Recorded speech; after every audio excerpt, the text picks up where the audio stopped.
Hello everyone. तो कैसे हो आप लोग। आज की ये स्टोरी आरिफ की है, जिसे आधी रात को अपने घर जाने के लिए शॉर्टकट लेना भारी पड़ गया। तो चलिए स्टोरी स्टार्ट करते हैं। मेरा नाम आरिफ है।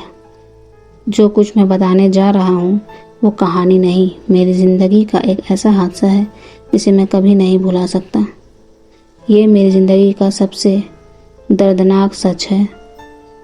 आज भी जब मैं अकेले होता हूँ तो लगता है जैसे कोई मेरे कान के पास धीरे से सांस ले रहा हो। ये बात है 2018 की। मैं अपने गांव के पास एक छोटे शहर में जॉब करता था। शहर से मेरे घर की दूरी कुछ ज़्यादा थी, जिसकी वजह से रोज़ लेट आना जाना होता था। एक रात जब मैं जॉब से वापस हो रहा था तो बारिश बहुत तेज़ हो रही थी। मुझे लगा मुझे शॉर्टकट लेना पड़ेगा। शॉर्टकट कब्रिस्तान और पुराने कुएं के पास से होकर जाता है। मैंने बिना कुछ सोचे अपना सफ़र शुरू कर दिया। जब मैं कब्रिस्तान के पास पहुंचा, वहां की हवा अचानक बिल्कुल थम गई। मेरा फ़ोन का सिग्नल भी चला गया था।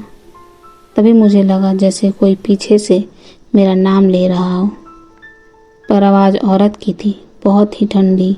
मैंने पलट कर देखा, कोई नहीं। मुझे डर लगने लगा क्योंकि वहाँ मेरे अलावा और कोई नहीं था। मैं जैसे तैसे करके घर पहुँचा, खाया पिया और सो गया। मुझे नहीं पता था कि उसके बाद मेरी ज़िंदगी में क्या होगा। उस रात के बाद मुझे खुद में ही बहुत सारे चेंजेस महसूस होने लगी।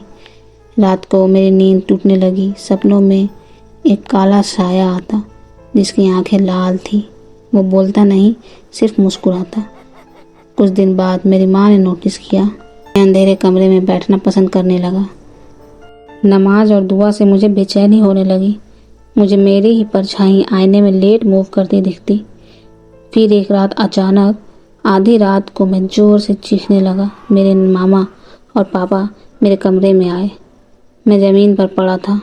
मेरी आवाज़ मेरी नहीं थी, मेरे मुंह से निकल रहा था, ये जिस्म मेरा है। मेरी आंख पलट चुकी थी। मुझे याद है मैं सब देख रहा था, पर कंट्रोल किसी और के पास था। मेरे हाथ अपने आप दीवार पर अजीब निशान बना रहे थे। मैं अपने काबू में नहीं था।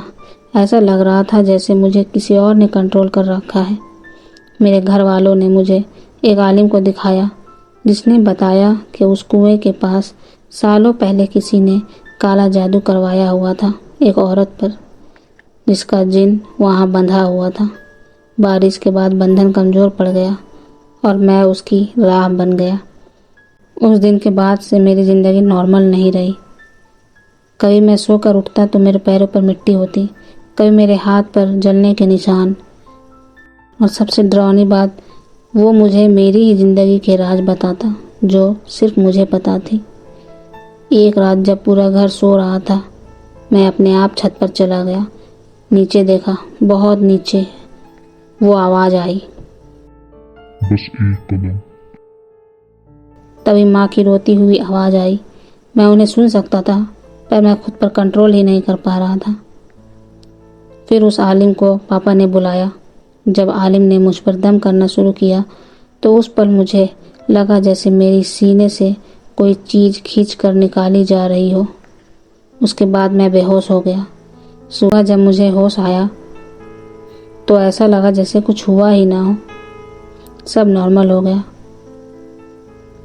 उस दिन के बाद से मेरे साथ ऐसा कुछ तो हुआ नहीं, पर आज भी मुझे कभी कभी ऐसा महसूस होता है जैसे मेरे कान के पास कोई फुसफुसा रहा हो। तो ये थी आज की स्टोरी। उम्मीद है आपको पसंद आई होगी।